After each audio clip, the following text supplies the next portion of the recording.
They want you to take the bait on the learned behavior. You see, whenever the uppers bring in issues over race, what they're actually doing is they're activating one of their trap cards, you see. I mean, since they're going to try to use Pokemon to make this funny, I guess, let's go ahead and stick with the kid logic. Well, when that happens, are you able to focus on the problem, or are you having to deal with that? Because the learned behavior is show the outrage, express the outrage, and then focus on attacking anyone who disagrees. And listen, I will be the first to say that I love to treat racists like a baseball, especially when I have a baseball bat. But this is on purpose. It's to get everybody fighting each other, and all of us focusing on all of the people who spit that hateful rhetoric and think that shit's funny. The outrage is the distraction, because while everyone's fighting about that, who is still deporting people and who is still laughing at the fact that everyone is fighting down here? They don't want you focused on people unhealthily obsessed with children, because no matter where you come from, let's be real, everybody hates those people. And even if you don't hate them, you don't want nothing to do with them, you don't want to be around them, you think that they should be reported, regulated, whatever, correct? Are you going to be focused on all that if you're focusing on this? No. Listen, it's very important, but what's equally important is figuring out where it's actually coming from. And these guys are very, very skilled at creating points, fracture points, in which our population has a hard time getting along or agreeing on anything. And while everyone's fighting about it, they get away with everything in the dark. Pay no attention to that man behind the curtain. The great Oz has spoken. Do you remember the scene in Lord of the Rings where Frodo places the ring in front of the council and they all start fighting about what to do with it?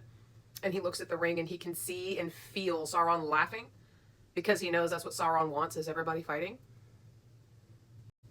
You don't remember that? That's okay. Roll a clip. Friends of old, you've been summoned here to answer the threat of Mordor. Middle-earth stands upon the brink of destruction. None can escape it. You will unite or you will fall. Each race is bound to this fate, this one doom. Deep into Mordor and cast back into the fiery chasm from whence it came. One of you must do this.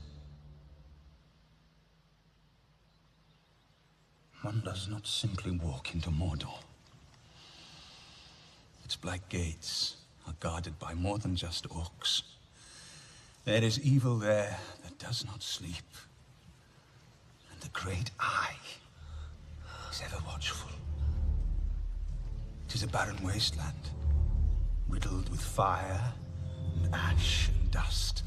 The very air you breathe is a poisonous fume. Not with 10,000 men could you do this. It is folly. Have you heard nothing Lord Elrond has said? The ring must be destroyed. I suppose you think you're the one to do it! And if we fail, what then? What happens when Sauron takes back what is his? I will be dead before I see the ring in the hands of an elf! No